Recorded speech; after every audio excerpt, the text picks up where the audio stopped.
আমি যে BHIC 132 নম্বৰৰ C300 পৰা 1206 লৈকে ভাৰতৰ ইতিহাসত ইউনিট নম্বৰ 10 ৰাষ্ট্ৰপতিৰ উদ্ভৱৰ দ্বিতীয় খণ্ড প্ৰথম খণ্ডতে আমি ইতিমধ্যে আগৰ হেয়ত ক্লাছত আমি সমাপ্ত কৰিছো দ্বিতীয় খণ্ডলৈকে আমি আগবাঢ়িছো আৰু প্ৰথম খণ্ডত আমি ডিসইন্টিগ্ৰেশন অফ দা এম্পায়াৰ লৈকে আলোচনা কৰিছিলো আৰু আজি আমি আলোচনা কৰিম এডমিনিষ্ট্ৰেটৰ অৰ্থাৎ প্ৰশাসনৰ পৰা তাৰ আগতে আমি আৰম্ভণিতে সমান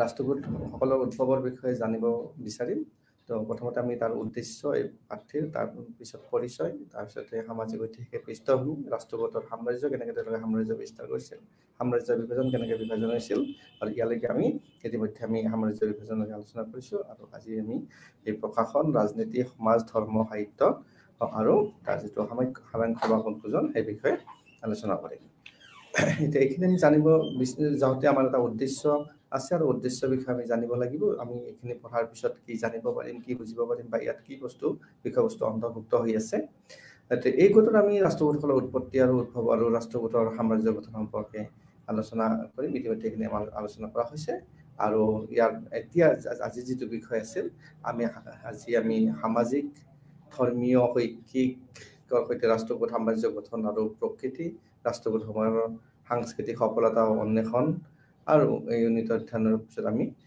এইখিনি কৰাৰ পিছত আমি এই বিষয়ে জানিব পাৰিম যে অষ্টম আৰু একাদশ শতিকাৰ ভিতৰত দক্ষিণ ভাৰতৰ প্ৰধান আৰু সৰু ৰাজ্য যি বিভিন্ন অঞ্চলত শাসন কৰি আছিল ডেক্কানত মূলতঃ তেওঁলোকৰ কেন্দ্ৰবিন্দু আছিল আৰু তাত তেওঁলোকে অধিক শক্তিশালী স্থিতিত অৱতীৰ্ণ হৈছিল ৰাষ্ট্ৰপতি সাম্ৰাজ্য গঠনৰ প্ৰক্ৰিয়া আৰু ইয়াৰ বিভিন্ন ৰজাৰ অৱদান ৰাষ্ট্ৰপতি সকলৰ বিভিন্ন কেনেধৰণে তাত গঠন হৈছিল আৰু তাৰ বিভিন্ন সময়ত বিভিন্ন ৰজাবিলাকে কেনেধৰণে তেওঁলোকৰ সাম্ৰাজ্য বিস্তাৰৰ ক্ষেত্ৰত অৱদান আগবঢ়াইছিল আৰু ডেক্কানৰ প্ৰাৰম্ভিক মধ্যযুগৰ ৰাজনীতি আৰু প্ৰশাসনৰ প্ৰকৃতি তেওঁলোকৰ মধ্যযুগৰ প্ৰাৰম্ভিক মধ্যযুগত কেনেধৰণে তেওঁলোকে ৰাজনীতি কৰিছিল তেওঁলোকৰ কেনেধৰণে প্ৰশাসন আছিল কেনেধৰণে তেওঁলোকে কাৰ্যকলাপ চলাই নিছিল সেই বিষয়ে আমি জানিব পাৰিম আৰু সামৰিক ৰাজনৈতিক গাঁথনিৰ গুৰুত্বপূৰ্ণ উপাদান যেনে আদৰ্শগত খাতি আমোলাতন্ত্ৰ সামৰিক নিয়ন্ত্ৰণ প্ৰণালী গাঁও ইত্যাদি আৰু ইয়াত যেনেকৈ আদৰ্শগত খাতি বুলি কোৱা হৈছে বা আমোলাতন্ত্ৰ তাত যেতিয়া এডমিনিষ্ট্ৰেটিভ ব্যৱস্থা আছে তাত আমোলাসকলে কেনেধৰণে সহায় সহযোগিতা আগবঢ়াইছিলে ৰজাক বা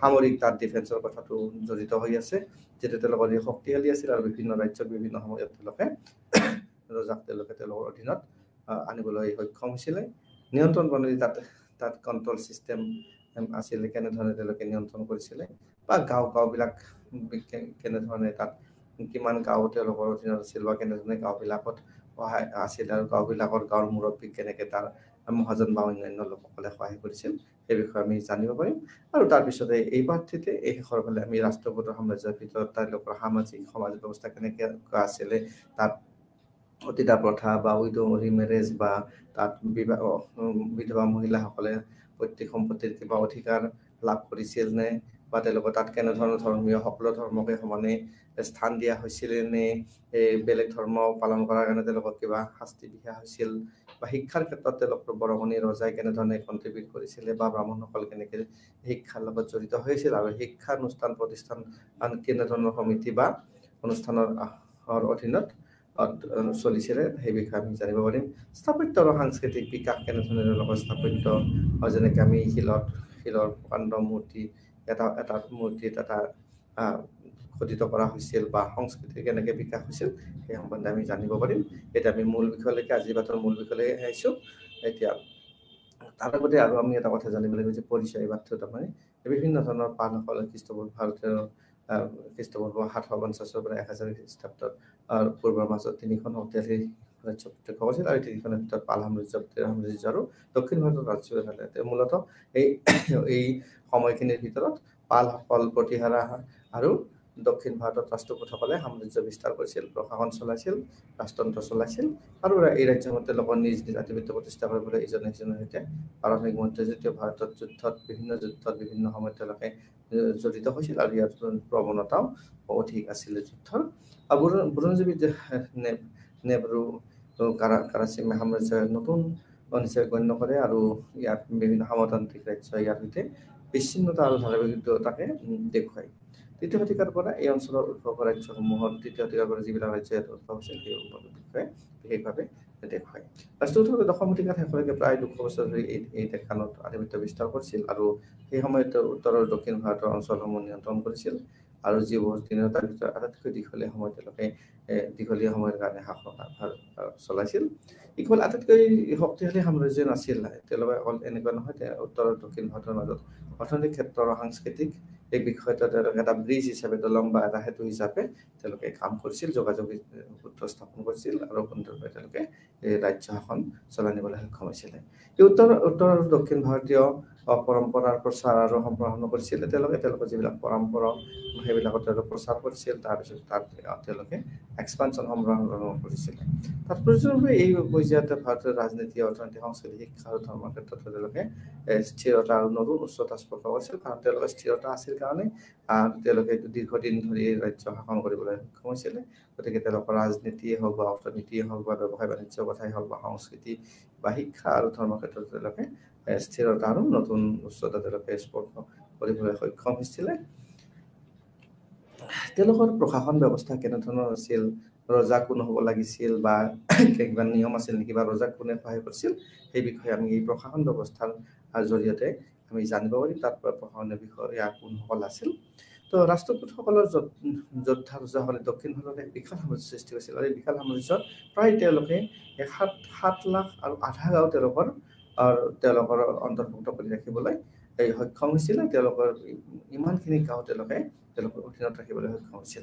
আৰু ৰাষ্ট্ৰকূটে বিশাল ৰাজ্য সৃষ্টি কৰিছিল আৰু লগতে ইয়াক তেওঁলোকে খুব ভালদৰে শাসন চলাই গৈছিল বা তেওঁলোকে বৰ্তাই ৰাখিছিল বা বজাই ৰাখিছিল, বিশাল আছিল আৰু তেওঁলোকৰ প্ৰশাসনীয় দক্ষতাৰ বাবে তেওঁলোকে তাক সুন্দৰভাৱে নিয়াৰিকৈ বজাই ৰাখিবলৈ সক্ষম হৈছিল। এটা শক্তিশালী ৰাজতন্ত্ৰ আছিল, তেওঁলোকে এটা শক্তিশালী ৰাজতন্ত্ৰ আছিল আৰু ইয়াৰ মূল অংশ যেনেকৈ সাম্ৰাজ্য, বিসংখ্যক সামন্ততান্ত্ৰিক তত্ত্বৰ দ্বাৰা তেওঁলোকক সহায় কৰা হৈছিল। কাৰণ তেওঁলোকে যিহেতু তেওঁৰ অধীনত বহুত ৰজা আছিল আৰু সেইবিলাকে তেওঁলোকক বিভিন্ন সময়ত বিভিন্ন ধৰণে সহায় কৰিছিল। আৰু ইয়াৰ আমোদজনক কথাটো এইটোৱে আছিল যে ৰাজ্যখন আছিল প্ৰত্যেকৰ ৰাজত্বকালৰ পৰিপক্বৰ সৈতে সামন্ততান্ত্ৰিক এই ৰাষ্ট্ৰকূট ৰজা তেওঁলোকৰ পৰিপক্ক আছিল। তেওঁলোকে ৰাষ্ট্ৰকূট ৰজাসকল মেচিউৰ আছিল আৰু তেওঁলোকে সুন্দৰভাৱে চিন্তা চৰ্চা কৰিবলৈ সক্ষম হৈছিল। ৰাজ্যসভাৰ প্ৰশাসনৰ প্ৰণালীটো ইয়াৰ ওপৰত আধাৰিত আছিল আৰু তেওঁলোকে গুপ্ত সাম্ৰাজ্য আৰু উত্তৰৰ হৰ্ষ ৰাজ্যৰ তেওঁলোকে যিবিলাক ধাৰণা আছিল সেইবিলাক তেওঁলোকে অনুসৰণ কৰিছিল আৰু ডেক্কানত চালুক্যৰ তেওঁলোকে অনুসৰণ কৰিছিল আৰু তেনেধৰণে তেওঁলোকে আদৰ্শগতভাৱে আৰু নীতিগতভাৱে তেওঁলোকৰ ৰাজ্যখন চলাই গৈছিল। তেওঁলোকে ৰাজকীয় ফাউণ্টেইন হেড আছিল বা প্ৰশাসনীয় মুৰব্বী আছিল আৰু সেনাধ্যক্ষকে ধৰি সকলো ক্ষমতা স্বতন্ত্ৰ বাহিনী আইনৰ ৰক্ষণাবেক্ষণৰ বাবে ৰজা দায়বদ্ধ আছিল। সেনাবাহিনীয়ে হওক বা অন্যান্য কিছু ক্ষেত্ৰতে হওক তাৰ কাৰণে ৰজা দায়বদ্ধ আছিল, ৰেছপনচিবল আছিল, একাউণ্টেবল আছিল। কাৰণ ৰজাৰ হাতত সেইবিলাক শক্তি ক্ষমতা আছিলে আৰু তেওঁ তাৰ কাৰণে দায়বদ্ধ আছিল। আইন শৃংখলাজনিত কিবা যদি অৱনতি ঘটিছিল তাৰ কাৰণে তেওঁ দায়বদ্ধ আছিল আৰু ৰাজ্যৰ ভিতৰত শৃংখলা আৰু তেওঁৰ পৰা পৰম অনুগত্য আৰু আজ্ঞাকাৰিতাৰ আশা কৰা হৈছিল। আৰু তেওঁলোকৰ বিভিন্ন পৰিয়াল যেনেকৈ মন্ত্ৰী, ফালচ প্ৰধান বা সামন্ততান্ত্ৰিক বিষয় আৰু চেম্পেলাইনে। ৰজাৰ স্থিতিটো সাধাৰণতে বংশানুক্ৰমিক আছিল, কিন্তু তাৰ কেতিয়াবা ইমান কঠোৰ নিয়ম নাছিল আৰু তাৰ উত্তৰাধিকাৰী বিষয়ে নিয়মবোৰ ইমান কঠোৰ দৃষ্টিকোণ নাছিল আৰু কেতিয়াবা তেওঁলোকৰ নিয়ম মতে ডাঙৰ পুত্ৰ প্ৰায় সফল হৈছিল। ডাঙৰজনে সাধাৰণতে ৰজা হ'ব লাগিছিল বা উত্তৰাধিকাৰী সূত্ৰে। কিন্তু কিছুমান উদাহৰণ আছে য'ত নেকি ডাঙৰ পুত্ৰই সৰু ভায়েকৰ ডাঙৰ ভায়েকে সৰু ভায়েকৰ লগত যুদ্ধত লিপ্ত হোৱা হৈছিল বা কেতিয়াবা ডাঙৰজনেও সিংহাসন হেৰুৱাবলগীয়া হৈছিল। গতিকে তাত তেনেধৰণৰ ধৰাবন্ধা নিয়ম নাছিল যদিও সাধাৰণতে জেনেৰেলি সেইটোৱে ঘটিছিল যে ডাঙৰজনে তেওঁ উত্তৰাধিকাৰী সূত্ৰে শাসনভাৰ চলাই নিছিলে। কিন্তু বিভিন্ন সময়ত তেওঁলোকৰ মাজত হাই কাজিয়া হোৱাও দেখা গৈছিল আৰু আমি এটা উদাহৰণ নথকা নহয়, বহুত উদাহৰণ আছে। আৰু এনেদৰে ৰাষ্ট্ৰকূটৰ শাসক ধ্ৰুৱ আৰু গোবিন্দা চতুৰ্থই তেওঁলোকৰ জ্যেষ্ঠ ভাইসকলক ক্ষমতাচ্যুত কৰিছিল। এইটো আমি এটা জ্বলন্ত উদাহৰণ ইয়াত আমি দেখিবলৈ পাইছোঁ যে ৰাষ্ট্ৰকূটৰ শাসক ধ্ৰুৱ আৰু গোবিন্দাই তেওঁলোকৰ চতুৰ্থই তেওঁলোকৰ জ্যেষ্ঠ ভাইসকলক ক্ষমতাচ্যুত কৰিবলৈ তেওঁলোক সক্ষম হৈছিল। গতিকে আমি ইয়াৰ পৰা এইটো বুজা যায় যে যদিও তাৰ ধৰাবন্ধা নিয়ম নাছিল, কিন্তু ডাঙৰজন হৈছিলে আৰু ডাঙৰজনক কেতিয়াবা বিচ্যুত কৰা হৈছিলে যুদ্ধ হওক বা বিভিন্ন ধৰণে। ৰজাসকলক সাধাৰণতে বহুতো বংশানুক্ৰমিক মন্ত্ৰীয়ে পৰামৰ্শ দিছিল। যে ৰজা আছিল, ৰজাবিলাকক তেওঁলোকৰ পৰামৰ্শৰ দৰকাৰ হৈছিল, এডভাইচৰ দৰকাৰ হৈছিলে। আৰু তাত বংশানুক্ৰমে মন্ত্ৰীসকলেও বংশানুক্ৰমে ৰজাসকল যেনেকৈ বংশানুক্ৰমে হৈছিলে, মন্ত্ৰীসকলেও বংশানুক্ৰমে মন্ত্ৰিত্ব পদ লাভ কৰিবলৈ সক্ষম হৈছিল। আৰু তেওঁলোকক বিভিন্ন কাৰ্যত সহায় কৰিছিল। আৰু যিবিলাক তেওঁলোকৰ আগশাৰীৰ পৰিয়ালৰ পৰা এইবিলাকক বাছনি কৰা হৈছিলে। আৰু তেওঁলোকৰ যে কিমানজন আছিল তাত কিন্তু এটা এনেধৰণৰ কোনো উল্লেখ নাই, আৰু এটা ক্লিয়াৰ নহয় যে তাত কিমানজন মন্ত্ৰী আছিল বা কেনেধৰণৰ উচ্চপদস্থ বিষয়া আছিল, তেনেধৰণৰ এটা সুস্পষ্ট ভাৱে বুজি পোৱা নাযায়। এপিগ্ৰাফিক আৰু সাহিত্যৰ ৰেকৰ্ডৰ পৰা ইয়াত দেখা যায় যে প্ৰায় প্ৰতিখন ৰাজ্যত এজন মুখ্যমন্ত্ৰী, এই যিবিলাক প্ৰত্যেকখন ৰাজ্য আছিলে তাতে হেড আছিলে আৰু তেওঁক মুখ্যমন্ত্ৰী বুলি কোৱা হৈছিল। আৰু তেওঁৰ কাৰ্যকলাপ চলাই নিবৰ কাৰণে বৈদেশিক পৰিক্ৰমা মন্ত্ৰী পদও তাত আছিলে। বৈদেশিক পৰিক্ৰমা মন্ত্ৰীয়ে তেওঁলোকৰ বেলেগ ৰাজ্যৰ লগত তেওঁলোকৰ যোগসূত্ৰ স্থাপন কৰিছিল। বিভিন্ন ধৰণে তেওঁ ৰজাক সহায় সহযোগিতা আগবঢ়াই গৈছিল। তাৰপিছতে আমি ইয়াতে এজন ৰাজমন্ত্ৰীৰ কথা আৰু কোষাধ্যক্ষৰ কথাও উল্লেখ থকা দেখিবলৈ পাওঁ। ৰাজমন্ত্ৰী যিটো ৰেভিনিউ মিনিষ্টাৰ বুলি কোৱা হয়, আৰু কোষাধ্যক্ষ যিটো আমাৰ ট্ৰেজাৰাৰৰ কথা আহিছে, কাৰণ ৰাজহ আৰু ট্ৰেজাৰাৰ ওতপ্ৰোতভাৱে জড়িত হৈ থাকে। আৰু তাৰ ওপৰতে নিৰ্ভৰ কৰে ৰজাৰ ৰাজ্যৰ শক্তি, কাৰণ মূলধন অবিহনে একো কামে সম্ভৱ নহয়। গতিকে ৰজা কেনেধৰণে ক'ৰ পৰা কোন চৰ্চৰ পৰা তাত ৰাজহ আহিব, কেনেধৰণে ৰাজহ কৰ কাটাল আদায় কৰিব, আৰু সেইখিনি কেনেকে ট্ৰেজাৰাৰৰ হাতত জমা থাকিব, সেইখিনি ইয়াত দেখুওৱা হৈছে। সশস্ত্ৰ বাহিনীৰ মুৰব্বী, তাত ডিফেন্সৰ কথা আহিছে, তাত মুৰব্বী থাকিব। কাৰণ মুৰব্বী থাকিব, তাক সুন্দৰভাৱে পৰিচালিত কৰিবৰ কাৰণে উচ্চপদস্থ বিষয়া থাকিব লাগিব। আৰু এইবিলাক ৰজাৰ আৰু অতি ঘনিষ্ঠ মানুহক দায়িত্ব দিয়া হৈছিল এইবিলাক কামৰ কাৰণে। আৰু ৰজাইও এইবিলাক দায়িত্ব বহন কৰিবলগীয়া হৈছিল, আৰু তাৰ কাৰণে তেওঁ দায়বদ্ধ আছিল। মুখ্য ন্যায়াধীশ আৰু পুৰোহিত আছিল। মুখ্য ন্যায়াধীশ বুলি কোৱাৰ লগে লগে আইন শৃংখলাজনিত কথা আছে, তাৰ কাৰণে ন্যায় ব্যৱস্থাৰ কথা আহিব। আৰু ন্যায় ব্যৱস্থাৰ কাৰণে তাত সুন্দৰভাৱে পৰিচালনা কৰিবৰ কাৰণে মুখ্য ন্যায়াধীশৰ ব্যৱস্থাও তাত আছিল। আৰু পুৰোহিতসকলতো থাকিবই। পুৰোহিতসকল বিভিন্ন ধৰণৰ কাম কাজৰ লগতে শিক্ষাৰ লগত জড়িত, আৰু পূজা পাতলৰ লগত তেওঁলোক জড়িত হৈ আছিলে। গতিকে তাত পুৰোহিত ব্যৱস্থা বা পুৰোহিত শ্ৰেণী অতিকৈ প্ৰয়োজনীয়ভাৱে তাত দেখিবলৈ পোৱা গৈছিল। ৰাজকোটৰ ৰাজ্যত প্ৰত্যক্ষভাৱে পৰিচালিত অঞ্চলবোৰক বিভিন্ন ভাগত বিভক্ত কৰা হৈছিল, আৰু সেইবিলাকৰ ভিতৰত আছিলে ৰাষ্ট্ৰপদেশ বুলিও জনা যায়, বিষয়া আৰু ভুক্তি বুলি ভাগ কৰা হৈছিলে। তো ৰাষ্ট্ৰৰ যিজন মুৰব্বী, তেওঁ মুৰব্বীজনক ৰাষ্ট্ৰপতি বা ৰাজ্যপাল বুলি কোৱা হৈছিল এই সময়ত। আৰু যি কেতিয়াবা এজন ভাল ৰজাৰ মৰ্যাদা আৰু উপাধি তেওঁ উপভোগ কৰিবলৈ সক্ষম হৈছিল। বিষয়াজন আধুনিক জিলাৰ যিখন বিষয়া আছিল, এখন যি আধুনিক জিলাৰ দৰে আছিল, আৰু তেওঁ বিশ্বপতি বুলি কোৱা হৈছিল। আৰু ভুক্তি ইয়াতকৈ এটা সৰু গোট আছিল। ভুক্তি এই জিলাতকৈও এটা সৰু গোট আছিলে, আৰু তেনেধৰণে তাত শাসনভাৰ প্ৰত্যক্ষভাৱে পৰিচালিত এই অঞ্চলসমূহত কৰা হৈছিলে। আৰু সহায়কসকলৰ এটা শাৰীত কোৱা হয় যে ৰাষ্ট্ৰ মাহাতৰা আৰু বিশাখা মত ৰাজসকলে ক্ৰমান্বয়ে প্ৰাদেশিকক সহায় কৰিছিল। যিটো ৰাজ্যপাল আৰু জিলা পৰ্যায়ৰ ৰাজ্যপালসকলক এই ৰাষ্ট্ৰগোট প্ৰশাসনৰ সময়ত প্ৰশাসন ব্যৱস্থা তেওঁলোকক সহায় কৰিছিল। আৰু এই সৰু গোটবোৰৰ আৰু তেওঁলোকৰ প্ৰশাসকসকলৰ ভূমিকা আৰু ক্ষমতা স্পষ্ট, যদিও আমি এওঁলোকে বিভিন্ন সময়ত বিভিন্ন ধৰণে সহায় কৰিছিল। এই যিবিলাক সৰু সৰু গোট আছিলে, আৰু তেওঁলোকে যিবিলাক প্ৰশাসকলৰ ভূমিকা আৰু তেওঁলোকৰ ক্ষমতা ইয়াত স্পষ্টভাৱে উল্লেখ কৰা হোৱা নাই। ইয়াত এনেকুৱা লাগিছে যে তেওঁলোকৰ প্ৰাথমিক উদ্দেশ্য আছিল যে ভূমি ৰাজভক্ত আৰু কিছুমান আইন শৃংখলাৰ প্ৰতি মনোযোগ দিয়াটো। দেখা গৈছে যে সকলো বিষয়াকে তেওঁলোকৰ যিবিলাক ভাড়ামুক্ত ভূমি অনুদান দিয়া হৈছিল, অৰ্থাৎ ৰেণ্ট ফ্ৰী এই লেণ্ড তেওঁলোকক এই বিষয়াসকলক সকলো যায় অনুদান দিছিল, আৰু তেওঁলোকে তাত বসবাস কৰিব পাৰিছিল বা কৃষি কাৰ্য চলাই নিব পাৰিছিল। তাৰপিছত সামন্ততান্ত্ৰিকতাৰ বাবে ৰাষ্ট্ৰকূট সাম্ৰাজ্য গঠন আৰু প্ৰসাৰণত এক অপৰিহাৰ্য ভূমিকা পালন কৰিছিল। কাৰণ তেওঁলোক যিহেতু সামন্ততান্ত্ৰিকতাৰে চলিছিল, আৰু ৰাষ্ট্ৰকূট সাম্ৰাজ্য তাত গঠন হোৱা আৰু প্ৰশাসন যন্ত্ৰ চলাই নিয়াৰ ক্ষেত্ৰত তেওঁলোকৰ যিবিলাক তলতে আছিল তেওঁলোকে এক বিশেষ ভূমিকা পালন কৰিছিল। ভূমিকা এইকাৰণে পালন কৰিছিল, ৰজাই অকলে সকলো কাম কৰাটো সম্ভৱ নাছিল। তেওঁলোকৰ সহযোগিতা, কৰ কাটাল, যুদ্ধত সৈন্য দিয়া আদিকে কৰি বিভিন্ন কামত সহযোগিতা আগবঢ়োৱাৰ কাৰণে সেইটো সম্ভৱ হৈছিলে। আৰু তেওঁলোকক সেইকাৰণে ৰজাই বিভিন্ন ধৰণে বিভিন্ন সময়ত পুৰস্কৃত কৰিছিল। আৰু আমি জানো যে ৰাষ্ট্ৰকূটসকলে বহুতো যুদ্ধত জিকিছিল, আৰু এই যুদ্ধ জিকাৰ মূলতে আছিলে যে তেওঁলোকৰ তলতীয়া ৰজাসকলে তেওঁলোকক বিভিন্ন ধৰণে অস্ত্ৰ শস্ত্ৰ যোদ্ধা বা বিভিন্ন ধৰণে কৰ কাটাল দি তেওঁলোকক সহায় কৰিছিল আৰু সাম্ৰাজ্য সম্প্ৰসাৰণ কৰিছিল। আৰু তেওঁলোকৰ যিহেতু সহযোগিতা আছিল আৰু ৰজা শক্তিশালী আছিল, গতিকে তেওঁলোকে তেওঁলোকৰ সাম্ৰাজ্য সম্প্ৰসাৰণ কৰিবলৈ সক্ষম হৈছিল, যিটো সামন্ততান্ত্ৰিক তত্ত্বৰ সহায়ক অবিহনে সম্ভৱ নাছিল। আৰু এই যিবিলাক তেওঁলোকৰ তলতে আছিল, তেওঁলোকৰ সহায় নকৰিলে এইটো সম্ভৱ হৈ নুঠিলহেঁতেন। গতিকে তেওঁলোকৰ বৰঙণি বা কণ্ট্ৰিবিউশ্যন বা অৱদান অনস্বীকাৰ্য, তাক স্বীকাৰ কৰিবই লাগিব। তেওঁলোকে বিভিন্ন সময়ত বিভিন্ন ধৰণে ৰজাক সহায় কৰি আহিছিলে।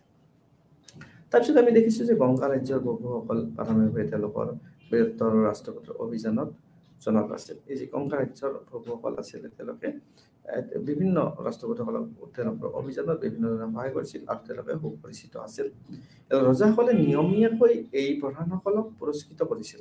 মই ইতিমধ্যে কৈ আহিছোঁ যে তেওঁলোকে যিহেতু বিভিন্ন ধৰণে ৰজাক সহায় সহযোগিতা আগবঢ়াইছিল, আৰু সেই তাৰ বিনিময়ত তেওঁলোকক ৰজাই পুৰস্কৃত কৰিছিল আৰু তেওঁলোকৰ অনুগত্য আৰু সাহসিকতাৰ বাবে ধনী অনুদান দিছিলে। কাৰণ তেওঁলোকে যিটো অনুগত্য প্ৰকাশ কৰিছিলে আৰু তেওঁলোকৰ যিখিনি সাহসিকতাৰে যুদ্ধ বিগ্ৰহ বিভিন্ন শক্তিৰ লগত ৰজাৰ হৈ তেওঁলোকে কাম কৰিছিল, তাৰ কাৰণে তেওঁলোকৰ সন্মানস্বৰূপে ভূমি অনুদান দিয়া হৈছিল, যাৰ ফলত ৰজাৰ দৰে শক্তিশালী প্ৰভুৰ উদ্ভৱ হৈছিল। আৰু তাৰ যিহেতু তেওঁলোকে বিভিন্ন ধৰণৰ লোক আছিলে ৰজাৰ তলতে, আৰু তেওঁলোকৰ শক্তি দিনক দিনে বৃদ্ধি হ'বলৈ সক্ষম হৈছিল। আমি যদি ইয়াত উদাহৰণ হিচাপে ক'ব যাওঁ, তাত কেইজনমানৰ আমি নাম উল্লেখ কৰিব পাৰোঁ। তেইলা আৰু গংগা বটুকাৰ অৱস্থান তৃতীয় কৃষ্ণৰ ৰাজত্বকালত শাস্ত্ৰীয়ে যি শিলাৰ বিৰুদ্ধে কৈছিল তাৰ পৰা উল্লেখ কৰিছিল যে বগুতাই বেলভোলা 300, পুৰিগাৰে 300, গংগাবাদী 96,000, কিছুকাত 70 শাসন কৰি আছিল, আৰু বাগেন্দাত 70 আৰু বানাৰসীত 12,000 তেওঁলোকে শাসন কৰিছিলে। সাম্ৰাজ্যত পৰিচালিত অঞ্চলসমূহ আছিল পোনপটীয়াকৈ আৰু ৰাজপুতানসকলৰ দ্বাৰা পৰিচালিত এলেকা। তেওঁলোকে নিজে পৰিচালিত কৰিছিল সেই এলেকাবিলাক, আৰু এইবিলাক তাৰ অঞ্চলসমূহ শাসন কৰিছিল ভাছালসকলৰ দ্বাৰা। গতিকে আমি ইয়াতে এইটোৱে ক'ব পাৰোঁ যে তাত বিভিন্ন ধৰণৰ অনুগত্য আৰু তেওঁলোকৰ শক্তি প্ৰদৰ্শন কৰাৰ ক্ষেত্ৰত বা ৰজাক সহায় কৰাৰ কাৰণে তেওঁলোকে বিভিন্ন সময়ত বিভিন্ন ধৰণে পুৰস্কৃত হৈছিল, আৰু তেওঁলোকে পুৰস্কাৰ স্বৰূপে বিশেষভাৱে তেওঁলোকে ভূমি অনুদান লাভ কৰিছিলে। আৰু তাৰে ভিতৰত কেইজনমান ৰজাৰ আমি দেখিছোঁ যে তেওঁলোকে বহুত অঞ্চল বা বহুত ৰাজ্য বা বহুত গাঁও তেওঁলোকে শাসন কৰিবলৈ সক্ষম হৈছিল। তাৰে এতিয়া পৰিসংখ্যা আমি ইতিমধ্যে আলোচনা কৰিলোঁ। তাৰপিছত আভ্যন্তৰীণ বিষয়ৰ ক্ষেত্ৰত প্ৰশাসনক স্বায়ত্তশাসিত আছিল আৰু ৰাষ্ট্ৰকূটৰ উত্থান হৈছিল। আনুগত্য সাধাৰণ বাধ্যবাধকতা বা এক স্থিৰ শ্ৰদ্ধাঞ্জলি প্ৰদান কৰা আৰু একতা যোগান ধৰাৰ অভ্যাস। তো আভ্যন্তৰীণ ক্ষেত্ৰত তেওঁলোকক প্ৰশাসনত স্বায়ত্তশাসন বিষয়াৰ ক্ষেত্ৰত প্ৰধানসকলক স্বায়ত্তশাসিত আছিল। স্বায়ত্তশাসিত মানে চেল্ফ এডমিনিষ্ট্ৰেটেড, আৰু তেওঁলোকে ৰাষ্ট্ৰকূটসকলক তেওঁলোকৰ উত্থানৰ ক্ষেত্ৰত তেওঁলোকে সহায় সহযোগিতা কৰিছিল, অনুগত্য প্ৰদান কৰিছিল বা তাৰ বাধ্যবাধকতা নথকা নহয়, আৰু তেওঁলোকে এক সুন্দৰভাৱে তেওঁলোকৰ সৈন্য লৈ পেলাই তেওঁলোকে সুন্দৰভাৱে ৰাজ্য শাসন কৰিছিল। ভালচ প্ৰধান বা তেওঁলোকৰ পুত্ৰই, ভালচ প্ৰধান যিবিলাক আছে তেওঁলোকৰ পুত্ৰই ইয়াত উপস্থিত থাকিব লাগিছিল। এইবিলাক যি অনুষ্ঠান প্ৰতিষ্ঠান হৈছিলে তেওঁলোকে তাত উপস্থিত থাকিবলগীয়া হৈছিল ৰজাৰ বিভিন্ন কাৰ্যত, আৰু বিশেষ অনুষ্ঠানত ভালৰ দৰবাৰ আৰু কেতিয়াবা সেইবোৰ আশা কৰা হৈছিল, আৰু দৰবাৰত তেওঁলোকে উপস্থিত হৈছিল। আৰু কেতিয়াবা এনেধৰণে তেওঁলোকৰ বৈবাহিক সূত্ৰ স্থাপন হৈছিল যে তেওঁলোকৰ তলতীয়াসকলে ৰজাৰ কোনোবা তাত তেওঁলোকৰ ছোৱালী বিয়া দিব লাগিছিল বা কেতিয়াবা ওলোটাকে ৰজাৰ ফালৰ পৰা কোনোবা ছোৱালীক তেওঁলোকৰ ল'ৰালৈকে পুত্ৰৰ সৈতে বিয়া কৰাবলৈ তেওঁলোকে আগবাঢ়ি গৈছিল আৰু এইটো তেওঁলোকৰ এটা বাধ্যবাধকতা আছিল আৰু তাৰ পৰা এইটোও বুজা যায় যে তেওঁলোকৰ যিটো সামাজিক যোগসূত্ৰ আৰু বন্ধুত্ব ভাৱ বা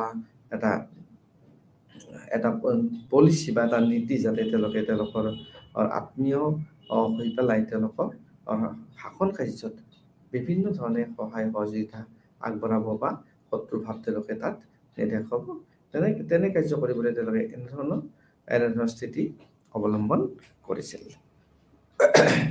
ৰাষ্ট্ৰকূট ৰজাসকলৰ বৃহৎ আৰু সংগঠিত পদাতিক বাহিনী আছিল। এই যে ৰাষ্ট্ৰকূট ৰজাসকল আছিল তেওঁলোকৰ এটা অতি শক্তিশালী ৰাষ্ট্ৰকূটৰ ৰজাসকলৰ বৃহৎ আৰু সুসংগঠিত পদাতিক বাহিনী আছিলে, যাক আমি কি বুলি কওঁ পদাতিক বুলি কোৱাৰ লগে লগে আমি তেওঁলোকৰ ইনফেন্ট্ৰি বুলি কোৱা হয় বা অশ্বাৰোহী যিটো সৈন্য বাহিনী আছিলে আৰু এটা তেওঁলোকৰ অতি শক্তিশালী আছিল কাৰণ তাত সুসংগঠিত আছিল, বৃহৎ আছিল, অতি শক্তিশালী আছিল কাৰণ তেওঁলোকে বিভিন্ন ৰাজ্য তেওঁলোকৰ অধীনলৈ আনিবলৈ সক্ষম হৈছিল আৰু এইটো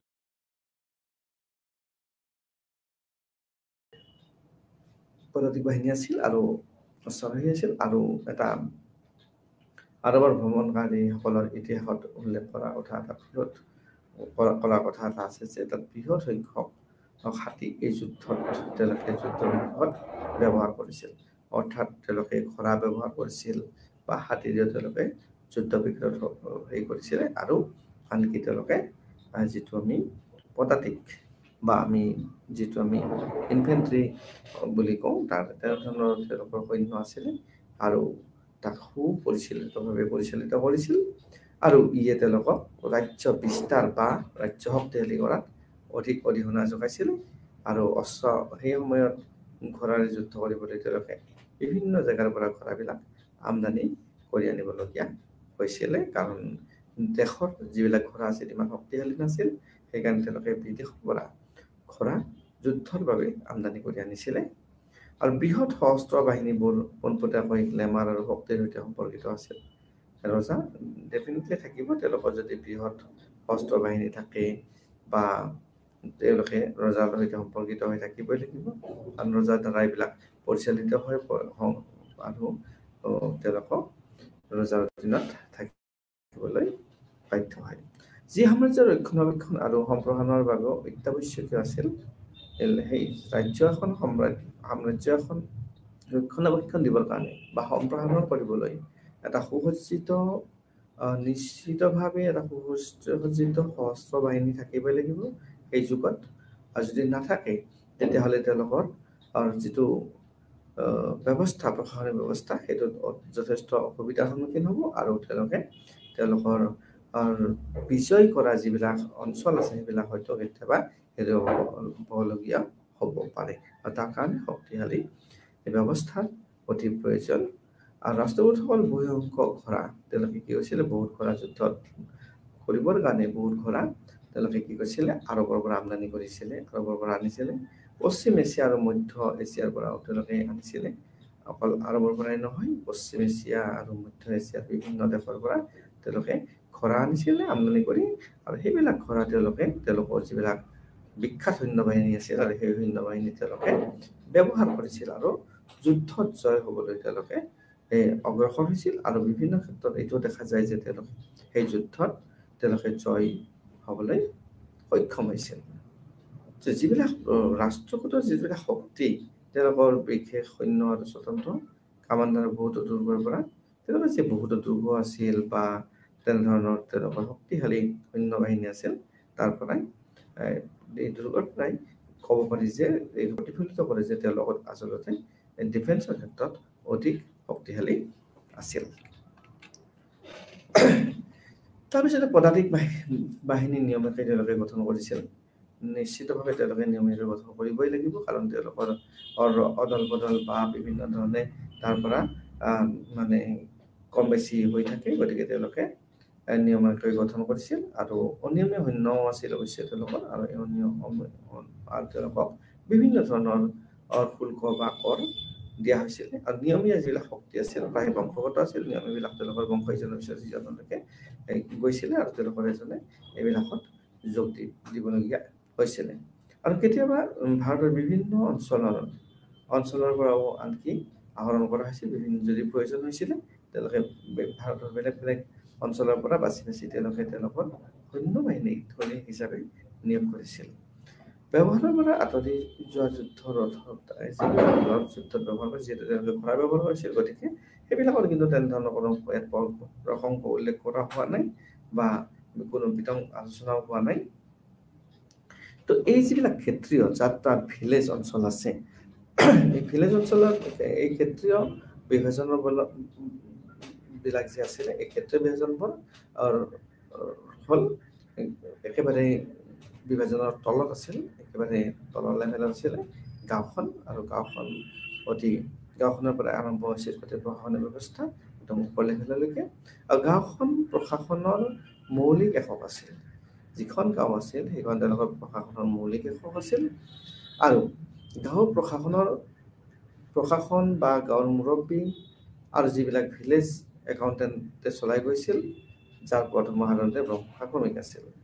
এইবিলাক প্ৰশাসনৰ ক্ষেত্ৰতে কিন্তু তেওঁলোকে ৰজাই এইটো কথা মনত ৰাখিছিল আৰু এনেধৰণে তেওঁলোকে চলাই গৈছিল যে বংশানুক্ৰমিকভাৱে তেওঁলোকক সূত্ৰে তেওঁলোকক দায়িত্ব পালন কৰা হৈছিল। কাৰণ কিয়, বংশত যদি কোনো ধৰণৰ মানুহ তাত জড়িত হৈ থাকে, তেওঁলোকৰ অভিজ্ঞতা, জ্ঞান আৰু দায়বদ্ধতা বেছি থাকে, সেইকাৰণে তেওঁলোকে নিয়োগ কৰিছিলে। তেওঁলোকক তাৰ বিনিময়ত তেওঁলোকক ভাড়ামুক্ত ৰেণ্ট ফ্ৰী লেণ্ড তেওঁলোকক অনুদান কৰা হৈছিল, আৰু সেইবিলাক লৈ তেওঁলোক তাত বসবাস কৰি থাকিবলৈ সক্ষম হৈছিলে। হেডমেন যিজন আছিলে তেওঁ কৰ্তব্য পালনত প্ৰায় সহায় কৰা হৈছিল, আৰু তেওঁ কোনে সহায় কৰিছিল এই হেডমেনজনক, যে গ্ৰামৰ যিবিলাক মহাজন থাকে বা গ্ৰামৰ মহতৰ থাকে নামৰ গাঁৱৰ যিবিলাক জ্যেষ্ঠ লোক আছিলে, তেওঁলোকে এই যিজন হেডমেন তেওঁক বিভিন্ন ধৰণে সহায় বা তেওঁৰ কৰ্তব্য পালনৰ ক্ষেত্ৰত প্ৰায়ে তেওঁক সহায় কৰাটো দেখিবলৈ পোৱা গৈছিল। ৰাষ্ট্ৰকূট ৰাজ্য, বিশেষকৈ কৰ্ণাটকত, বিশেষকৈ ৰাষ্ট্ৰকূট কৰ্ণাটকত এইটো কোৱা হৈছে যে তাত আছিল স্থানীয় বিদ্যালয়। এইবিলাকত স্থানীয় বিদ্যালয়, লোকেল কিছুমান স্কুল, যাক আমি বিদ্যালয় বুলি কৈছোঁ, বিদ্যালয় হ'ল পঢ়াশালী বা তাত শিক্ষা দীক্ষাৰ কাৰণে টেংক বুলি কোৱাৰ লগে তাত পানী ষ্ট'ৰেজ বা পানী যোগানৰ কাৰণে তাত ব্যৱহাৰ কৰা হৈছিল। মন্দিৰ উপাসনা কৰিবৰ কাৰণে আৰু ৰাস্তাবোৰৰ ওচৰত পৰিচালিত কৰিবলৈ ভিলেজ কমিটিৰ মুৰব্বীৰ সৈতে সহযোগিতা আৰু ৰাজহ 1% সংগ্ৰহ লাভ কৰিছিল। এইবিলাক কাম কাজ চলাই নিবৰ কাৰণে তাত ৰাজহৰ প্ৰয়োজন হৈছিল, আৰু তাত ৰাজহ সংগ্ৰহ কৰা হৈছিল বিভিন্ন ধৰণে, আৰু তাত বিদ্যালয় স্থাপন কৰা, পানী যোগান ধৰা বা মন্দিৰ স্থাপন কৰা, এইবিলাকৰ ব্যৱস্থা চলিছিলে। চহৰবোৰতো একেধৰণৰ সমিতি আছিল, গাঁৱত যেনেকৈ আছিল চহৰতো তেওঁলোকৰ সেইমতে চহৰ আছিলে, আৰু সেই চহৰবিলাকতো তেওঁলোকে বিভিন্ন সমিতি গঠন কৰিছিল, যাতে সুচাৰুৰূপে কাৰ্য সম্পাদন হয় আৰু সুন্দৰভাৱে পৰিচালিত হয়। ৰজাৰ তেওঁৰ অগ্ৰসৰ ক্ষেত্ৰত যাতে কোনো ব্যাঘাত জন্মিব নোৱাৰে বা কোনো ধৰণৰ ক্ষতিৰ সন্মুখীন হ'ব নালাগে, তেওঁ তাৰ ব্যৱস্থা কৰিছিলে। আৰু ইয়াত কি হৈছিলে, বাণিজ্যৰ যি মুৰব্বীসকল বা গিলবোৰে জড়িত আছিল। বাণিজ্যৰ মুৰব্বীসকলে সকলো ক্ষেত্ৰতে বৰ্তমানৰ অতীত তেওঁলোকে ৰাজ্য প্ৰশাসনত বিভিন্ন ধৰণে সহায় কৰি আহিছিলে, কৰ কাটলে হওক বা অন্যান্য দিশতে হওক। চহৰ আৰু যিবিলাক অঞ্চল আছিল, গ্ৰাম্য অঞ্চল আছিল, আইন শৃংখলা তেওঁলোকৰ নিকটৱৰ্তী অঞ্চলটো কোকঠা পালাবা কেইটামানৰ দায়িত্ব আছিল। সেইবিলাক নিকটৱৰ্তী অঞ্চলত এনেধৰণে কিছুমান ব্যক্তিক বা কিছুমান নামাকৰণ ব্যক্তিক দায়িত্ব অৰ্পণ কৰা হৈছিল। তাৰপিছত ক্ষুদ্ৰ মুৰব্বিত্ব আৰু বৰ্ধিত বংশানুগতিক উপাদানবোৰে গাঁও সমিতিৰ শক্তি দুৰ্বল কৰি তুলিছিল। যিবিলাক গাঁও সমিতি তেওঁলোকক দুৰ্বল কৰি তোলা হৈছিলে। কেন্দ্ৰীয় নিয়মটো তেওঁলোকৰ ওচৰত, আৰু সেইবোৰ নিয়ন্ত্ৰণ কৰিবলৈ নিজৰ কৰ্তৃত্ব জাহিৰ কৰাটো কঠিন হৈ পৰিছিল, খুব এটা টান কাম হৈ পৰিছিল এটা সময়ত। যেতিয়া আমি কওঁ যে এইটোৱেই বুজাই চৰকাৰৰ সামঞ্জস্য, আৰু ইয়াৰ পৰা আমি এইটো বুজি পালোঁ যে চৰকাৰ সামন্ততান্ত্ৰিক ব্যৱস্থালৈ পৰিচালিত হৈছে বা তেওঁলোক পৰ্যবেক্ষিত হৈছে। এতিয়া আমি ইয়াৰ পিছতে আহিম আমি ৰাজনীতি, সমাজ, ধৰ্ম আৰু সংস্কৃতিৰ বিষয়ে আলোচনা কৰিবলৈ। ৰাষ্ট্ৰকূট ৰজাসকলে ৰাজনৈতিক ক্ষেত্ৰ বা সামাজিক ক্ষেত্ৰ, ধৰ্মীয় ক্ষেত্ৰ আৰু সাহিত্যৰ ক্ষেত্ৰতো যথেষ্ট আগবঢ়া আছিল আৰু খুব পাৰদৰ্শিতাৰে, খুব নিপুণতাৰে, খুব জ্ঞান বুদ্ধিৰে বা একতাৰ ভাৱেৰে তেওঁলোকে নিজৰ কাৰ্য সম্পাদন কৰিবলৈ সক্ষম হৈছিল। ৰাষ্ট্ৰকূট ৰজাসকলৰ দ্বাৰা কেইবাটাও উপাধি গ্ৰহণ কৰা হৈছিল। ৰাষ্ট্ৰকূট ৰজাসকলে তেওঁলোকে যেতিয়া তেওঁলোকে কোনোবা যুদ্ধ বিগ্ৰহ বা বিভিন্ন ক্ষেত্ৰত তেওঁলোকে জয় লাভ কৰে, তেওঁলোকৰ এটা ব্যৱস্থা আছিলে বা পদ্ধতি আছিলে, তেওঁলোকে উপাধি গ্ৰহণ কৰিছিল। ৰজাসকলৰ অনুশীলনৰ নিজেই গ্ৰহণ কৰা যেন লাগিছিলে, এইটোকে নিজে গ্ৰহণ কৰা যেন লাগে। আমি ৰাষ্ট্ৰকূট সংস্কৃতিৰ এক আভাস ল'ব পাৰোঁ আৰু সেই আভাস আমি পৃথ্বীবল্লভৰ দৰে বিভিন্ন ৰজাৰ দ্বাৰা ব্যৱহৃত শিৰোনামৰ জৰিয়তে। এই যে পৃথ্বীবল্লভা এজন ৰজা আছিল ৰাষ্ট্ৰকূটসকলৰ আৰু তেওঁ বিভিন্ন ধৰণৰ উপাধি গ্ৰহণ কৰিছিলে। যেনেকৈ আমি তাৰে ভিতৰত খাবা লোকা, মহাৰাজাধিৰাজা, পৰমেশ্বৰ, পৰমা ভামৰাকা, শুভতুংগা বা জগতুংগা বা আকলা বৰ্ষা বা ৰাজাধিৰাজ, পৰমেই সভাৰা বা পুপুতাৰ্য, নিত্যবৰ্য, সুবৰ্ণ ৰখা বা বিক্ৰমা বলক, নিৰুপমা, শ্ৰীবল্লভ, জনবল্লভ, ৰাজমৰ্দণ্ডা, নৃপতি, নিত্ৰেয়া, কীৰ্তিনাৰায়ণ, বিক্ৰান্ত নাৰায়ণ ইত্যাদি তেওঁৰ উপাধি লাভ কৰা দেখিবলৈ পোৱা গৈছে। এই ব্ৰাহ্মণীয় শিৰোনাম আৰু বৈদিক ভাষা প্ৰদৰ্শনৰ অনুশীলন উত্তৰ ভাৰতত অনুসৰণ কৰি তেওঁলোকৰ শাসনৰ বৈধতা প্ৰদান কৰাৰ বাবে ত্যাগ এক মাধ্যম হৈ পৰিছিল। আৰু এইটো আমি ইয়াত মন কৰিব লাগিব যে ৰজাসকলৰ উপাধিৰ সংখ্যা ৰজাসকলৰ মিল আছে। ৰজাসকল যে আছে, ৰজাসকলৰ এইটো উপাধি যিটো সংখ্যা ৰজাসকলৰ তেওঁলোকৰ সৈতে মিল আছে আৰু থাকিবই লাগিব। ৰাষ্ট্ৰকূট ৰজাসকলৰ শক্তিলৈ আৰু কেতিয়াবা আমি পুৰণি উপাধিও ব্যৱহাৰ কৰা যায়। ইয়াত এনেকুৱা হৈছিল যে এনেকুৱা নহয় যে পুৰণি উপাধি আগৰ এটা উপাধি এতিয়া ল'ব নোৱাৰে, তেনেকুৱা কথা নাছিল। আৰু তেওঁলোকে সেইটো কিয় কৰিছিল, কেতিয়াবা তেওঁলোকে আনকি পুৰণি উপাধি এটা গ্ৰহণ কৰিছিলে।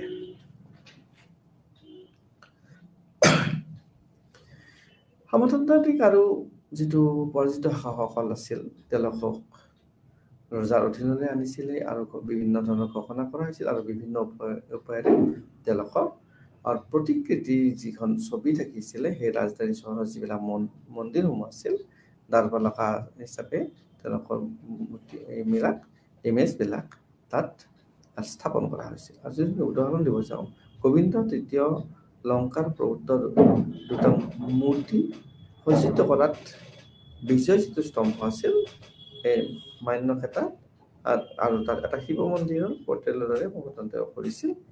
ৰাষ্ট্ৰকূট ৰজাসকলে গাঁওসমূহ দান কৰিছিল। তেওঁলোকে কিন্তু ৰাষ্ট্ৰকূট ৰজাসকলে দান কৰিছিল। কাক কৰিছিল? ব্ৰহ্মা শিকিব লগা অগ্ৰহৰা গাঁও হিচাপে জনাজাত যিবিলাক আছিলে, তাত তেওঁলোকে ভূমি আছিল, ভূমি দান কৰিছিলে, যাতে অনুষ্ঠান প্ৰতিষ্ঠানবিলাক গঢ় লৈ উঠে আৰু তেওঁলোকৰ প্ৰগতি আগবাঢ়ি যায়। গোবিন্দ চতুৰ্থই তেওঁৰ অধিগ্ৰহণৰ সময়ত 400খন অগ্ৰহৰা গাঁও সৃষ্টি কৰা হৈছিল। তেওঁ সেই সময়ত 400খন গাঁও সৃষ্টি কৰিছিল। কৃষ্ণই মহান শিল্পকৰ্ম লগত ব্যস্ত আছিলে, জড়িত হৈ আছিলে আৰু তেওঁ কি হৈছিল, তাৰ জৰিয়তে তেওঁৰ উচ্চ সাম্ৰাজ্যিক স্থিতিৰ প্ৰতীক আছিল আছিল। কৈলাশৰ উদযাপিত মন্দিৰ তেওঁলোকৰ ভিতৰত আটাইতকৈ গুৰুত্বপূৰ্ণ যিটো আছিল, সেইটো বজাই ৰাখিছিলে। কৈলাশ নগৰ মন্দিৰটো এটা সৰ্ববৃহৎ বিশাল শিল, এটা বহুত ডাঙৰ শিল, এটা বিশাল শিল। আৰু এই যিটো শিল আছিলে, শিল কটা মন্দিৰ, এই যিটো শিলত কটা এটা মন্দিৰ তাত তেওঁলোকে খোদিত কৰিছিলে, এটা বিশাল শিলত কৰিছিলে। আৰু এইটো এটা স্বীকৃতি দিবলগীয়া কথা, আৰু এইটো অতি ডাঙৰ কথা, আৰু এইটো এটা গৌৰৱৰ বিষয় তেওঁলোকৰ কাৰুকাৰ্যৰ ক্ষেত্ৰত, তেওঁলোকৰ কলা কৌশলৰ ক্ষেত্ৰত তেওঁলোকে বিশেষভাৱে সেই সময়ত সফল হৈছিল। আৰু প্ৰথমে স্থাপত্য আৰু ভাস্কৰ্যৰ শৈলীৰ উৎকৰ্ষৰ আৰম্ভণিতে পল্লৱ তেওঁলোক আকৰ্ষিত হৈছিল। আৰু আমি ইয়াতে এটা কথা আমি ক'ব লাগিব যে সেই সময়ত ভাৰতত জাতিভেদ প্ৰথাৰ ব্যৱস্থা আছিল, আৰু বিভিন্ন অঞ্চলত তেওঁলোক সিঁচৰিত হৈ আছিল সেই ব্যৱস্থাত। আৰু তাত কিছুমান আমি মূলতঃ 4টা কাষ্টৰ নাম আমি শুনিবলৈ পাওঁ। তাৰ ভিতৰত যিটো ব্ৰাহ্মণসকল আছিল, ক্ষত্ৰিয় আছিল বা বৈশ্য আছিল আৰু শূদ্ৰ আছিল। আৰু ইয়াত there exist some discriminated and untouchable social groups, তাত কিছুমান untouchable অস্পৃশ্য কিছুমান বা ডিসক্রিমিনেটেড বিভেদকাৰী কিছুমান ব্যৱস্থা আছিলে, আৰু কিছুমান মানুহক এই 4টা জাতিৰ পৰা দূৰত ৰখা হৈছিল। তাৰ ভিতৰত জোতা যিবিলাকে প্ৰস্তুত কৰে, বা কাঠ মিস্ত্ৰী যিবিলাক হয়, যিবিলাকে কাঠৰ কাম কৰে, বাঁহৰ শ্ৰমিক হোৱাৰ পৰা বিভিন্ন আচবাব তেওঁলোকে প্ৰস্তুত কৰে, বা ফিচাৰ বুলি কোৱা হয় যিবিলাকে মাছমৰীয়া হয়, যিবিলাকে মাছ মাৰে নৈত হওক, সাগৰত হওক বা বিভিন্ন অঞ্চলত। তাৰপিছত আমি দেখিবলৈ পাইছোঁ যে ৱাছাৰমেন যিবিলাকে ধোৱা মেলা কৰে সেইবিলাক জাতি। তাৰপিছতে চুইপাৰ যিবিলাকে চাফ চিকুণ কৰে সেইবিলাকক চুইপাৰ বুলি কোৱা হৈছিলে। চন্দাল বুলি কোৱাৰ লগে লগে ইত্যাদি চন্দাল তেওঁলোক শ্মশানৰ লগত জড়িত আছিল। মানুহৰ মৃত্যু হ'লে তাত তেওঁলোকৰ প্ৰয়োজন হৈ পৰিছিল। গতিকে এনেকে মূল চাৰিটা কাষ্টৰ উপৰিও আৰু এনেধৰণৰ কিছুমান কাষ্ট আছিল, আৰু এওঁলোকক আনটাচেবল কোৱা বুলি কৈছিল, অস্পৃশ্য বুলি কোৱা হৈছিলে। তেওঁলোকে এইবিলাক ওচৰত আহিব নোৱাৰিছিলে, বা তেওঁলোকে যথাযথ সন্মান তাত লাভ কৰিবলৈ সক্ষম হোৱা নাছিলে।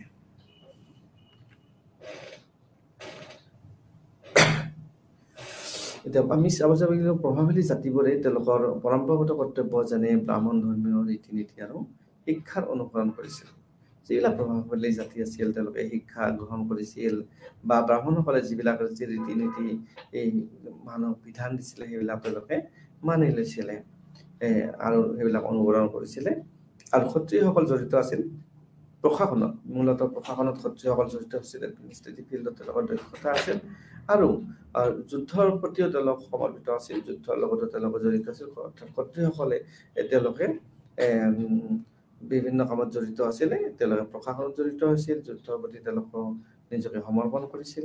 ঠিক তেনেকে আমি যদি ক'ব যাওঁ প্ৰভাৱশালী জাতিৰ ভিতৰত আৰু যিটো ব্ৰাহ্মণৰ কথা আমি কৈছোঁ, তেওঁলোকে ধৰ্মীয় ৰীতি নীতি শিক্ষাৰ ক্ষেত্ৰত অনুসৰণ কৰিছিল, আৰু তেওঁলোকে যথেষ্ট অগ্ৰগতি লাভ কৰিছিল। বৈশ্যসকল আন এটা জাতি আছিলে, আৰু ক্ষুদ্ৰ স্থিতিলৈ তেওঁলোকক আচলতে পিছলৈ অৱনমিত কৰা হৈছিল, কাৰণ তেওঁলোকে যিবিলাক বাণিজ্য কৰিছিলে, বৈশ্যসকলে বাণিজ্যৰ লগত জড়িত হৈছিল।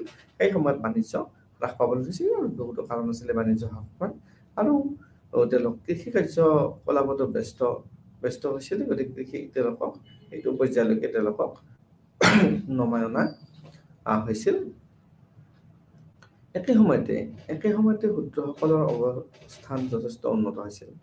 সেই সময়ত কিন্তু শূদ্ৰসকলে তেওঁলোকৰ নিজৰ স্থান উন্নত কৰিবলৈ সক্ষম হৈছিল। তাৰ বিভিন্ন কাৰণ আছিল। কাৰণৰ ভিতৰত কৃষি সম্প্ৰসাৰণ হৈছিলে, তেওঁলোকৰ দিনত তেওঁলোকে কৃষি সম্প্ৰসাৰণ কৰিবলৈ সক্ষম হৈছিল, আৰু সেনাবাহিনীতো আনকি তেওঁলোকৰ নাম তালিভুক্ত কৰা হৈছিল, আৰু তেওঁলোকৰ সেইকাৰণে যথেষ্ট উন্নতি হোৱা বুলি কৈছিলে, আৰু তেওঁলোকে যথেষ্ট ভাল ফল দেখুৱাবলৈ সক্ষম হৈছিল। ইয়াত আমি এতিয়া চাব লাগিব মহিলাসকলে সমাজৰ অৱস্থাত কেনেধৰণে তেওঁলোকে জড়িত হৈ আছিলে, তেওঁলোকে প্ৰশাসনৰ লগত কিবা সম্পৰ্ক আছিল নেকি, বা সেই সময়ৰ মাজত তেওঁলোকৰ কিবা অৱনতি হৈছিল নেকি তেওঁলোকৰ মহিলাসকলৰ অৱস্থাৰ সমাজত। কিন্তু ইয়াত এইটো স্পষ্ট যে তেওঁলোকৰ তেনেধৰণৰ কোনো অৱনতি হোৱা নাছিল, বা কোনো সমস্যাৰ সন্মুখীন হ'ব লগা হোৱা নাছিল। মহিলাসকলে পুৰুষৰ সৈতে ধৰ্মীয় আৰু অনেক কাৰ্যকলাপত অংশগ্ৰহণ কৰিছিল। যিবিলাক মহিলাই ইচ্ছা কৰিছিলে তেওঁলোকে ধৰ্মীয় আৰু প্ৰশাসনিক যিটো ৰিলিজিয়াছ আৰু এডমিনিষ্ট্ৰেটিভ কাৰ্যকলাপ এক্টিভিটিজত তেওঁলোকে পাৰ্ট লৈছিলে, ভূমিকা লৈছিলে, আৰু তেওঁলোকৰ কাম চলাই লৈ গৈছিলে।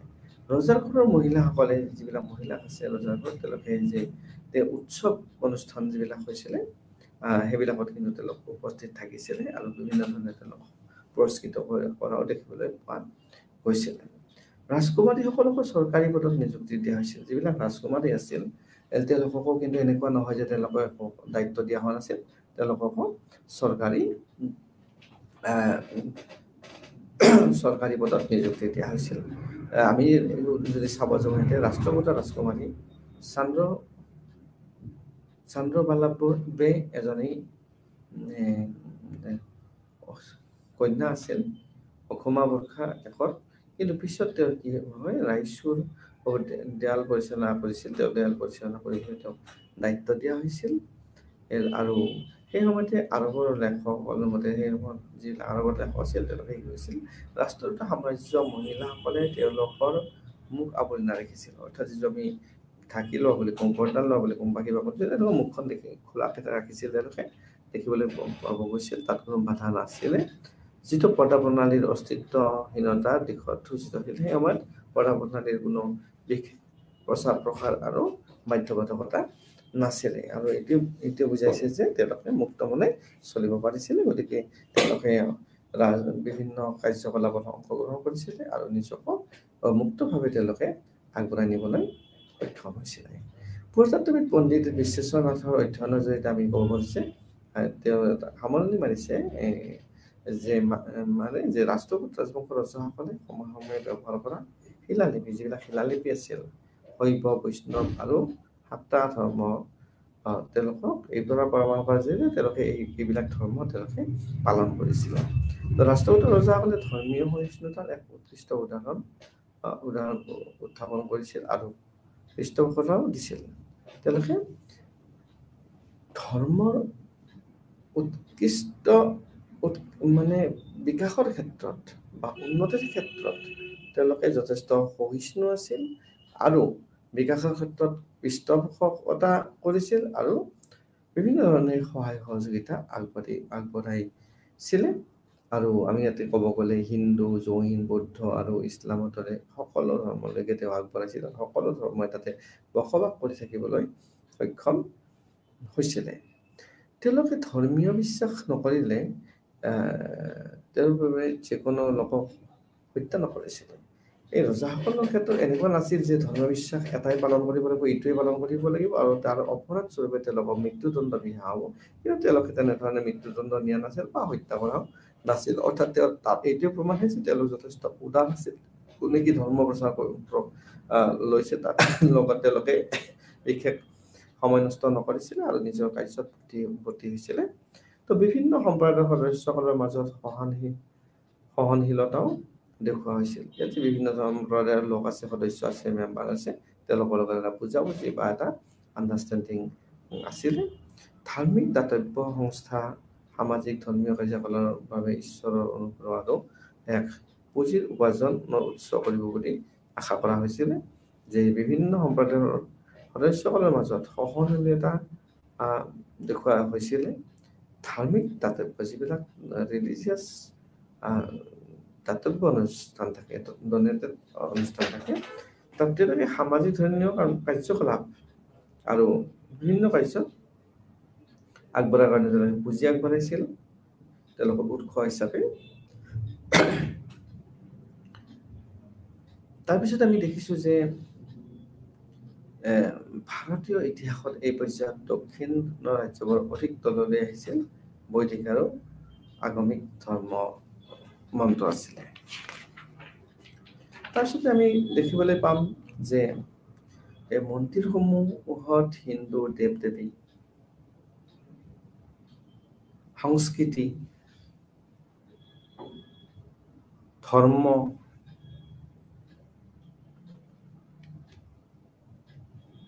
শিক্ষা আৰু ৰীতি নীতিৰ কেন্দ্ৰ হৈ পৰিছিল। এইবিলাক তেওঁলোকৰ ৰীতি নীতিৰ কেন্দ্ৰ হৈ পৰিছিলে। বৌদ্ধ ধৰ্ম আছিল আটাইতকৈ কম জনপ্ৰিয় ধৰ্ম। সেই সময়ত যিটো বৌদ্ধ ধৰ্ম আছিল সেইটো আছিল কম জনপ্ৰিয় ধৰ্ম, কাৰণ সেই সময়ত বৌদ্ধ ধৰ্ম অলপ কম পপুলাৰিটি লাভ কৰিবলৈ সক্ষম হৈছিলে। ৰাষ্ট্ৰকূটসকলৰ শাসন সময়ত মঠৰ সংখ্যা যথেষ্ট হ্ৰাস পাইছিল। যেতিয়া ৰাষ্ট্ৰকূটসকলে শাসন কৰিছিল সেই সময়ত যিবিলাক মঠ আছিল, মঠৰ সংখ্যা হ্ৰাস পাইছিলে আৰু শিলালিপিবোৰে মাত্ৰ তিনিটা ডাঙৰ সক্ৰিয় আৰু গুৰুত্বপূৰ্ণ মতসমূহ প্ৰতিফলিত কৰিছিল। যিবিলাক শিলালিপি আছিল তাত তিনিটা কথা বিশেষভাৱে উল্লেখ কৰা হৈছিল। আৰু প্ৰথমটো হৈছিলে কানহেৰি, কাম্পিল আৰু ডাম্বলত। এই তিনিটা মঠৰ প্ৰতিফলন ঘটিছিলে আৰু জানিব পৰা হৈছিলে। জৈন ধৰ্ম ৰাষ্ট্ৰকূটৰ উদাৰ পৃষ্ঠপোষকতাৰ বাবে হিন্দু ধৰ্মৰ এক শক্তিশালী প্ৰতিদ্বন্দ্বী অব্যাহত আছিল, আৰু সেইটোৱে আছিলে আমোলাবৰ্ষা প্ৰথম আৰু কৃষ্ণ দ্বিতীয় আৰু ইন্দ্ৰ তৃতীয়, আৰু আছিলে সাহিত্য আৰু ধৰ্মৰ দৰে ৰজা কিছুমান তাত বিখ্যাত পণ্ডিত আছিলে, আৰু সেইবিলাকে সন্যাসী আছিলে। তেওঁলোকে বিভিন্ন ধৰণে সহায় সহযোগিতা আগবঢ়াইছিলে। জৈন ধৰ্মৰ এজন মহান পৃষ্ঠপোষকৰ নাম আমি ক'বলৈ গৈছো অমোঘবৰ্ষা এজন জৈন সন্যাসী গুণভদ্ৰাক তেওঁৰ উত্তৰাধিকাৰীৰ শিক্ষক হিচাপে নিযুক্তি কৰিছিলে, আৰু তেওঁলোকে তেওঁলোকৰ পাণ্ডিত্যৰে বিভিন্ন ধৰণৰ কাম কাজ কৰিছিলে, আগবঢ়াই লৈ গৈছিলে। আনকি মুছলমানসকলকো তেওঁলোক আদৰণি জনোৱা হৈছিল। এনেকুৱা নহয় যে মুছলমানসকল তেওঁলোকে অসন্মান কৰিব বা তেওঁলোকক যথেষ্ট উপযুক্ত সন্মান নিদিব, তেনেকুৱা কৰা হোৱা নাছিলে। আনকি তেওঁলোককো আদৰণি ৱেলকাম জনাইছিলে। তেওঁলোকক প্ৰচাৰ কৰিবলৈ অনুমতি দিয়া হৈছিল। আনকি তেওঁলোকক প্ৰচাৰ কাৰ্য চলাই নিবৰ কাৰণে বা কাৰ্যকলাপ চলাই নিবৰ কাৰণেও আনকি তেওঁলোকক অনুমতি প্ৰদান কৰা হৈছিল। ইয়াৰ অৰ্থ আছিল যে ৰাজনীতি আৰু ধৰ্মৰ সাৰাংশত পৃথকে ৰখা হৈছিল। ৰাজনীতি আৰু ধৰ্ম দুটা বেলেগ বস্তু হয়, আৰু দুটাই এইটোৰ লগত সেইটো জড়িত হৈ থাকে। গতিকে তেওঁলোকে ইয়াত অকণমান পৃথকে ৰাখি তেওঁলোকে সুন্দৰভাৱে নিজৰ কাৰ্য সম্পাদন কৰিবলৈ সক্ষম হৈছিলে। আমি ইয়াতে আৰু এটা বস্তু চাব লাগিব যে ইয়াত আমি এটা কথা ভালদৰে আমি হয়তো আলোচনা কৰা হোৱা নাই, আৰু সেইটো হৈছে যে ইয়াত তেওঁলোকৰ যিবিলাক পৰিয়ালৰ লোক আছিলে, যিবিলাক বিধৱা লোক আছিলে, তেওঁলোকৰ ক্ষেত্ৰত কেনেধৰণৰ ব্যৱস্থা কৰা হৈছিল বা কেনেধৰণে তেওঁলোকক পৰিচালনা কৰা হৈছিল, সেইটো কথা আমি জানিব লাগিব। তো ইয়াতে আমি দেখিছোঁ যে উইডো ৰিমেৰিজ ব্যৱস্থা তেওঁলোকৰ সেই সময়ত আছিলে। তাৰপিছত তেওঁলোকৰ ৰাইট, যিবিলাক উইডো আছিলে, বিধৱা আছিলে, right to inherit the property of her husband was being gradually recognized. লাহে লাহে তাক স্বীকৃতি প্ৰদান কৰা হৈছিল, যাতে তেওঁ বিধৱা হোৱাৰ পিছত প্ৰত্যেক তেওঁৰ বংশসূত্ৰে তেওঁৰ হাজবেণ্ডৰ পৰা কিবা সম্পত্তি লাভ কৰিব, সেইটো কথাও আনকি ইয়াত উল্লেখ কৰা হৈছে। তাৰপিছত আমি ইয়াত তেওঁলোকৰ ফাণ্ড বা তেওঁলোকৰ ৰিলিজন, তেওঁলোকৰ যিটো চ'ৰ্চ, ধৰ্ম প্ৰচাৰ, শিক্ষা অনুষ্ঠান বা অন্যান্য কাৰ্যকলাপ চলাই নিবলৈ তেওঁলোকক ফাণ্ডৰ প্ৰয়োজন হৈছিল, টকাৰ প্ৰয়োজন হৈছিল, অৰ্থৰ প্ৰয়োজন হৈছিল, আৰু সেইবিলাক তেওঁলোকে বিভিন্ন কৰ কাজাল বা বিভিন্ন কৌশলেৰে তেওঁলোকে আহৰণ কৰিছিলে। আৰু আমি ধৰ্মৰ কথা ক'লে 4টা মূলত তাত ধৰ্ম চলিছিলে। এই ধৰ্মৰ ভিতৰত তেওঁলোকৰ বুজাবুজি চলাই ৰাখিছিলে। আৰু ইয়াতে বুদ্ধিজীৱক কোৱা হৈছিলে যে লিষ্ট পপুলাৰ ৰিলিজন বুলি কোৱা হৈছিলে, আৰু তেওঁলোকৰ মঠৰ সংখ্যা তাত কমি গৈছিলে সেই সময়ত। আৰু হিন্দু ধৰ্ম হওক বা অন্য ধৰ্ম হওক তাত প্ৰসাৰ আৰু বিস্তৃতি লাভ কৰিবলৈ সক্ষম হৈছিলে। আৰু ইয়াত আমি দেখিবলৈ পাইছোঁ জৈন ধৰ্মৰ এজন মহান পৃষ্ঠপোষক আমোলাবৰ্ষা এজন জৈনা সন্যাসী আছিল। সন্যাসীয়ে জৈনা আছিল, কিন্তু গুণভদ্ৰাক তেওঁৰ উত্তৰাধিকাৰীৰ শিক্ষক হিচাপে নিযুক্তি দিছিলে, আৰু বহুতো জৈন পণ্ডিতক পৃষ্ঠপোষকতা প্ৰদান কৰিছিলে, আৰু কেইবাজনকো জৈন আনকি মঠ পৰ্যন্ত তেওঁলোকে অনুদান দিছিল। আৰু আমি ইতিমধ্যে কৈছোঁ যে মুছলমানসকলকো ইয়াত আদৰণি জনোৱা হৈছিল, আৰু তেওঁলোকক প্ৰচাৰ কৰিবলৈ আনকি তেওঁলোকক অনুমতি প্ৰদান কৰা হৈছিল। আৰু তেওঁলোকে ধৰ্ম ৰাজনীতি তেওঁলোকে সুন্দৰভাৱে এটা সুপৰিকল্পিত সুসংবদ্ধ পদ্ধতিৰে চলাই নিবলৈ সক্ষম হৈছিলে। ইয়াত আমি দেখিছোঁ যে আলটেকাৰে উল্লেখ কৰিছে যে অগ্ৰহাৰা গাঁও জৈন আৰু বৌদ্ধ মঠ আৰু মন্দিৰসমূহে ৰাষ্ট্ৰকূট সাম্ৰাজ্যৰ উচ্চ সংস্কৃত শিক্ষাৰ কেন্দ্ৰ হিচাপেও কাম কৰিছিল। যে ইয়াত তেওঁ উল্লেখ কৰিছে অগ্ৰহাৰা গাঁও যিবিলাক গাঁও আছিলে জৈন আৰু বৌদ্ধ মঠ আৰু মন্দিৰসমূহে ৰাষ্ট্ৰকূট সাম্ৰাজ্যৰ উচ্চ সংস্কৃত শিক্ষাৰ ক্ষেত্ৰত কেন্দ্ৰ হিচাপে কাম কৰিছিল, কাৰণ তাত তেনেধৰণৰ চিন্তা চৰ্চা চলিছিলে, কাম কাজ চলিছিলে, তেওঁলোকে তাৰ পৰা উপকৃত হৈছিল। এই প্ৰতিষ্ঠানবোৰে শিক্ষাৰ বিভিন্ন শাখাত নিৰ্দেশনা প্ৰদান কৰিছিল। শিক্ষাৰ ক্ষেত্ৰত তেওঁলোকে এই যিবিলাক প্ৰতিষ্ঠানৰ কথা আমি ইতিমধ্যে আলোচনা কৰিছোঁ, সেইবিলাকে শিক্ষাৰ ক্ষেত্ৰত তেওঁলোকৰ দিহা পৰামৰ্শ আৰু নিৰ্দেশনা তেওঁলোকে প্ৰস্তুত কৰিছিল আৰু প্ৰেৰণ কৰিছিলে। ৰাষ্ট্ৰকূট ৰজাসকল নিজে অংশবৰ্ষৰ দৰে শিক্ষিত ব্যক্তি আছিল, তেওঁৰ শিক্ষা থকা ব্যক্তি আছিল আৰু প্ৰশ্নোত্তৰা, ৰত্নমালিকা, এই সৰু জৈনা যি উপভাষা ৰচনা হৈছিল, তেওঁ এই দুটা সৰু উপভাষা, কিন্তু প্ৰশ্নোত্তৰা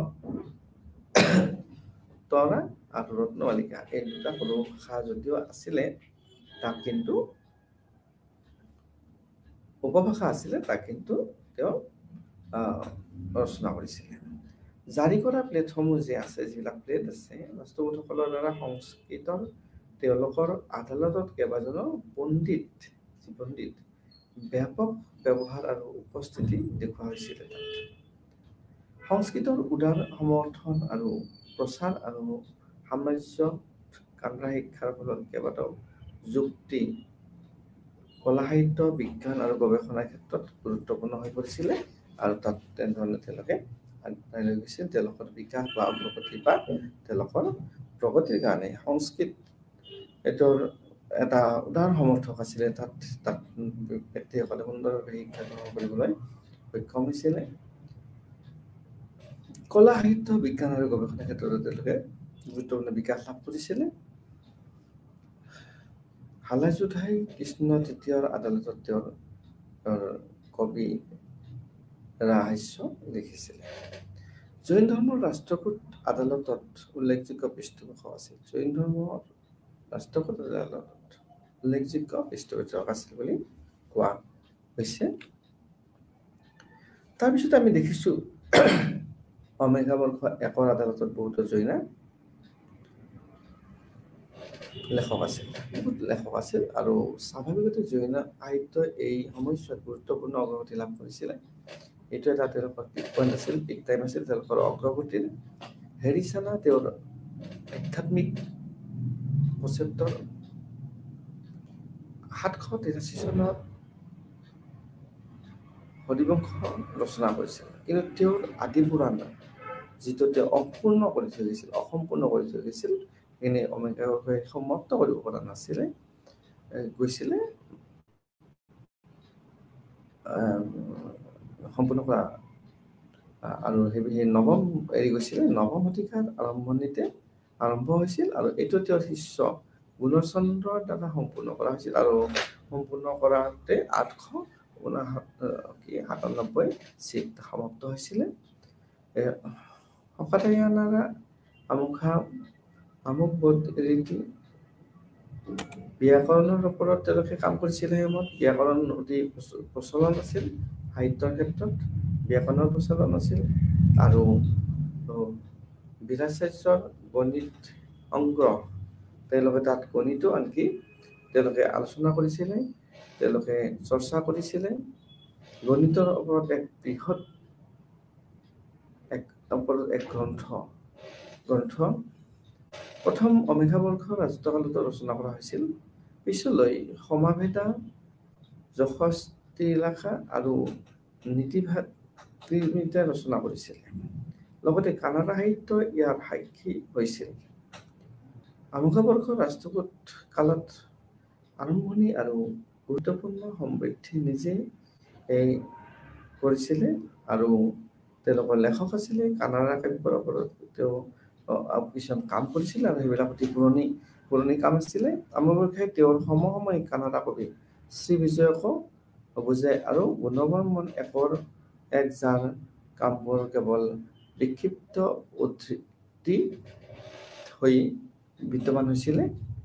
তাৰপিছত আমি দেখিবলৈ পাম যে কানাড়া কবিসকলৰ আটাইতকৈ পুৰণি আৰু আটাইতকৈ প্ৰসিদ্ধ পম্পা, যি প্ৰথম পম্পা আছিলে, ইয়াত বিকশিত হৈছিল আৰু আদি পুৰাণ আৰু বিক্ৰমোজ্জীবিজয় তেওঁ লিখিছিলে। পিছতে ইন্দ্ৰ তৃতীয়ৰ উত্তৰ অভিযানৰ বিষয়ে মূল্যৱান তথ্য প্ৰদান কৰিছিলে। পন্না শান্তি পুৰাণ ৰচয়িতা এই সময়ত আন এজন বিখ্যাত কবি, যিয়ে তেওঁৰ মৃত্যুত আৰু কানাড়া দুয়োটা ভাষাতে কবি হিচাপে দক্ষতাৰ